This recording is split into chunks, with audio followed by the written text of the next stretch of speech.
Assalamualaikum warahmatullahi wabarakatuh. Halo semuanya. Perkenalkan, nama aku Clarissa Yovanda Priliana dan pada video kali ini kita akan belajar coding menggunakan Scratch.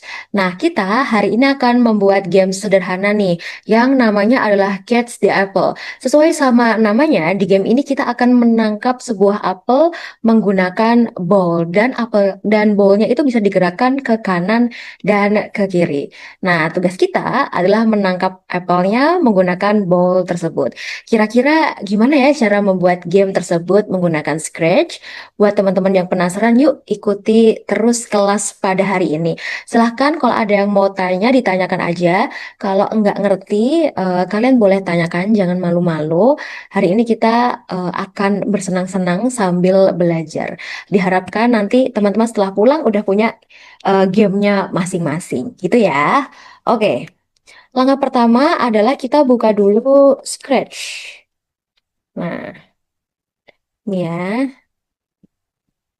Oke, kita pilih yang bagian atas nih, teman-teman silahkan. Sudah dibuka atau belum? Nah, kita pilih ini. Oke, boleh mau sign in dulu atau mau langsung start creating.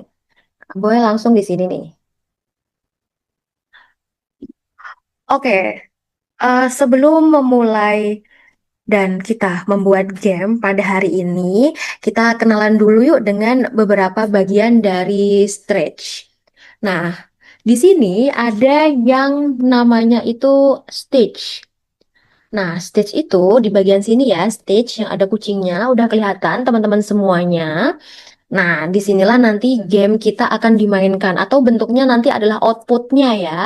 Terus habis itu di sini ada yang namanya sprite. Sprite itu adalah karakter atau benda yang ada di game kita nanti. Nah, untuk game ini kita menggunakan dua sprite, yaitu ball dan apple. Nah, di sini kita ganti sekalian ya. Oke, teman-teman bisa ikuti aja. Boleh nggak Kak kalau diganti sama objek lainnya boleh. Tapi nih Kakak mau mencontohkan menggunakan ball dan apple ini ya. Lalu spreadnya kita ganti dulu, kita hapus aja. Terus kita ganti dengan apa apple. Kalian mau catch the watermelon atau catch the pineapple itu boleh. Tapi di sini Kakak mencontohkannya menggunakan apel. Nah di sini kan kelihatannya adalah apelnya itu masih sangat besar kan. Oke, gimana caranya biar apelnya itu kecil? Oke, kita bikin jangan 100 tapi 80. Nah, apelnya kelihatan kecil. Terus misalnya kalian, Kak, boleh kayak masih terlalu kecil deh. Bisa nggak digedein? Bisa banget. Kita pencet sprite yang bold, terus kita ganti sesuka kalian misalnya 110. Oke, nah udah dirasa cukup ya udah. Terus kita lihat di backgroundnya itu kan masih sepi banget ya. Di backgroundnya kita bisa ganti warna atau ganti background gitu ya. Apakah mau baseball, apakah mau suasana konser atau colorful city, serah ya. Kalian boleh aja pilih sesuka hati kalian. Oke, yang pertama kita masuk ke sprite ball dulu. Nah, kita ke sprite ball dulu. Diklik. Tadi kan di apel nih, kita diklik di bold dulu. Udah? Oke.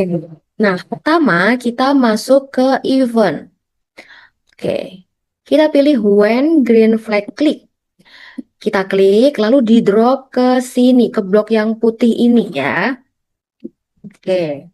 Oke, apa sih maksud dari sini? Maksud ini adalah kalau program ini akan mulai ketika kita menekan bendera hijau. Yang mana bendera hijau? Ini bendera hijau.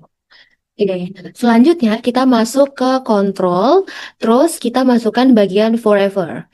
Nah, kita butuh ini forever kenapa? Karena kita ingin stretchnya itu terus looping ya, jadi bekerja terus gitu. Atau gampangannya mengecek keyboard-keyboard kan karena nanti kan akan digeser ke kanan dan ke kiri. Jadi si forever ini akan ngecek nih ke kanan, apakah kita masih mencet ke kanan, apakah kita masih mencet ke kiri. Nah, kayak gitu. Jadi dia ngecek terus nih per gerakan tangan kita untuk memindahkan si ball ini gitu. Bukan untuk menggerakkan ballnya yang ke kanan, kita masuk ke kontrol masih sama, lalu ke if then. Oke, masukkan ke forever ke sini ya. Tet. Oke, selanjutnya kita masukkan sensing. Kita ke blok sensing, lalu kita masukkan bagian case space press yang ini dimasukkan ke dalam sini nih, di dalam tengah-tengah if then nih. Coba perhatikan kakak baik-baik, ditaruhnya ada di mana? Set. Oke, mantap. Di bagian space, ingat tadi kita mau ngapain? Kita mau menggerakkan ballnya itu ke kanan. Ke kanan itu berarti right row. Oke. Masuk ke motion, lalu change by 10. Oke, nah change by 10 itu kenapa? Jadi kita pergerakannya itu nanti ke kanan 10, jaraknya 10, 10, 10. Pencet keyboard di laptop, terus bagian row ke kanan. Nah, selanjutnya, terus ada di pertanyaannya, Kak kok cuma bisa ke kanan doang, ke kiri apakah bisa juga? Bisa dong, kiri. Oke, kita masuk ke bagian kontrol, lalu kita masuk ke if then, sama seperti tadi ya, kita masukkan ke sini. Oke, oke, sudah. Lalu kita masuk juga ke sensing. Terus kita masukkan key di sini sama seperti langkah pada saat menggerakkan ke kanan. Ini left row. Oke, selanjutnya kita masukkan change bay. Mana? Di motion.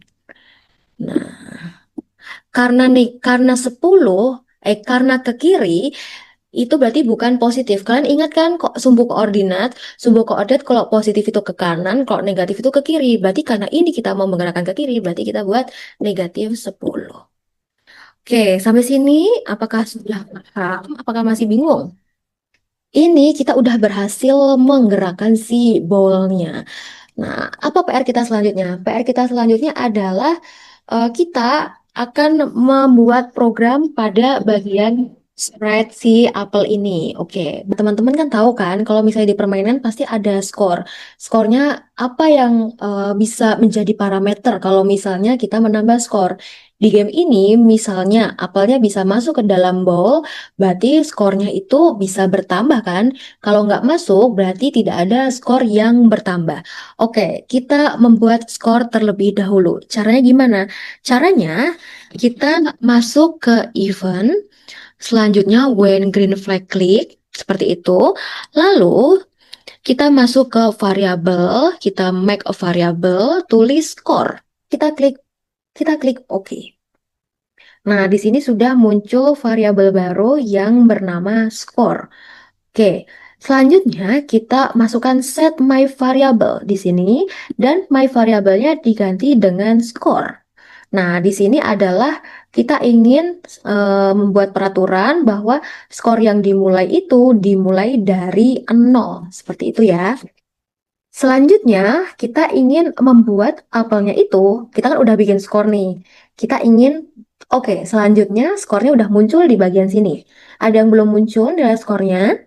Selanjutnya, kita akan men-setting gimana sih kalau apelnya itu muncul dari atas. Kita masuk ke motion, lalu kita masukkan go to X ke sini. Oke, selanjutnya kita pilih operator pick random, masukkan ke dalam yang X-nya, bukan yang Y-nya, tapi yang X-nya. Oke, pick random kita masukkan minus 220 to 220 dan nilai Y-nya itu adalah 180. Oke, kita coba dulu. Oke, nah ini udah bisa bergerak-gerak ya, random. Oke, selanjutnya kita masukkan kontrol, lalu forever, itu kita masukkan motion, dan kita pilih yang change by. Oke, kita ganti dengan -3. Mau di play dulu boleh. Nah, gitu ya. Tapi di sini Kalau kita lihat, kita geser, si bowlnya itu belum bisa menangkap apel. Jadi masih kebablasan lah ya. Oke, setelah kita change Y by negatif 3, gimana biar si bowlnya itu bisa menangkap apel? Kita masuk ke kontrol, lalu kita pilih if then, masukkan ke di bawah nih ya, change Y by negatif 3. Selanjutnya kita ke sensing. Ke sensing kita pilih yang touching ini ya, touching mouse printer. Kita ganti dengan bowl. Seperti itu. Kita masuk ke variabel, terus kita pilih change my variable by 1. My variabelnya kita ganti dengan score. Next, kita masukkan suara. Kan kurang afdol ya kalau game itu nggak ada suaranya. Kita masukkan suara kalau si mangkoknya itu bisa menyentuh apel. Oke, selanjutnya kan kalau di game kita kurang afdol ya kalau nggak ada suaranya. Oke, kita masukkan sound. Terus kita pilih start sound dan di bawah change score. Kita boleh pilih sound yang kita inginkan. Caranya gimana? Kita masuk ke block sound, terus kita pilih choose a sound. Nah, di sini aku soundnya mau pop. Terserah teman-teman mau ganti apa itu suka-suka teman-teman. Oke, ini aku ganti pop. Oke, sound udah tersetting. Selanjutnya kita pilih motion lagi. Lalu kita pilih go to X. Lalu masuk ke operator pick random. Oke, masukkan min 220, to 220, Y-nya 170. Nah, ini gunanya untuk apa? Jadi, setelah apel yang berhasil ditangkap, kita pindahkan lagi ke atas. Nah, posisi X-nya kita buat random supaya apelnya itu bisa muncul di tempat-tempat yang berbeda. Kan bosan ya kalau muncul di situ doang. Jadi, kita pilihnya adalah pick random. Sampai sini apakah ada pertanyaan? Nggak ada ya. Harusnya ada pertanyaan lagi. Kak, kita kan udah setting kalau apelnya tertangkap. Padahal kalau game itu seringkali kita tuh nggak nangkep apelnya ya, karena apelnya terlalu cepat dan lain sebagainya. Gimana caranya? Oke, sekarang sesi berikutnya kita akan membuat gimana sih kalau kondisinya itu apelnya tidak tertangkap. Selanjutnya kita pilih kontrol, lalu pilih if then, letakkan di sini ya. Lihat baik-baik diletakkan di bagian sini. Selanjutnya kita ke operator, kita pilih yang bagian kurang dari. Masukkan ke dalam sini, lalu kita motion, kita pilih Y position, kita drag ke sini 180. Selanjutnya, kalau menang aja ada suaranya, nah kalah juga harus ada suaranya dong. Kita masukkan sound, lalu pilih start sound, atau di sini aku mau ganti loss. Nah, ini yang aku pilih ya. Terus kita masuk lagi, kita pilih sound yang loss. Seperti itu. Selanjutnya kita masuk lagi ke motion. Terus kita pilih go to X. Masukkan ke dalam sini. Lalu ke operator pick random.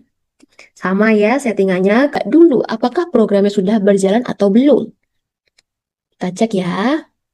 Nah, tuh, lihat skornya bertambah terus, bertambah satu.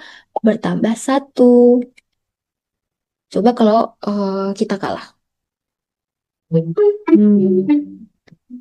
Kan? Oke, sampai sini ada yang belum bisa? Oke, sebelum kita menyelesaikan materi pada hari ini, kalian keren banget hari ini, udah hebat, udah bisa mengikuti, dan kita udah bisa membuat game Catch the Apple ya. Nah, sebelum selesai, kita review dulu nih sedikit apa yang udah kita pelajari hari ini. Yang pertama, kita sudah menggunakan When Green Flag Click untuk memulai game. Tadi yang kedua, kita sudah menggunakan Forever. Forever itu supaya perintahnya terus berjalan. Selanjutnya, yang ketiga, kita menggunakan if untuk membuat program bisa mengambil keputusan. Misalnya, kalau apelnya menyentuh ball, maka skornya bertambah. Ya kan? Tadi sudah kita coba di game yang kita buat. Selanjutnya, kita juga menggunakan variabel score yang kita buat tadi. Nah, variabel skor untuk menyimpan jumlah poin-poin yang kita dapatkan. Kemudian kita belajar sedikit tentang posisi X dan Y, dan kita menggunakan pick random supaya posisi apelnya tidak selalu sama. Sampai sini, apakah ada yang mau ditanyakan? Oke, jika tidak ada yang ditanyakan dan kalian sudah paham, beri applause buat kita semua buat pelajaran hari ini. Jadi hari ini kita sudah berhasil membuat game Catch the Apple menggunakan Scratch. Kita sudah belajar bagaimana membuat karakter bergerak, membuat objeknya jatuh, menggunakan kondisi, membuat skor, menggunakan posisi, dan angka-angka random, serta menambahkan suara. Semoga setelah ini kalian tidak hanya bisa memainkan gamenya, tapi juga bisa membuat game kalian sendiri. Silahkan kalian bereksplorasi. Ini adalah contoh game sederhana yang sudah aku ajarkan. Kalian bisa eksplorasi game-game yang lainnya. Sekian pembelajaran pada hari ini. Terima kasih. Wassalamualaikum warahmatullahi wabarakatuh. Sampai bertemu di lain kesempatan. Dadah.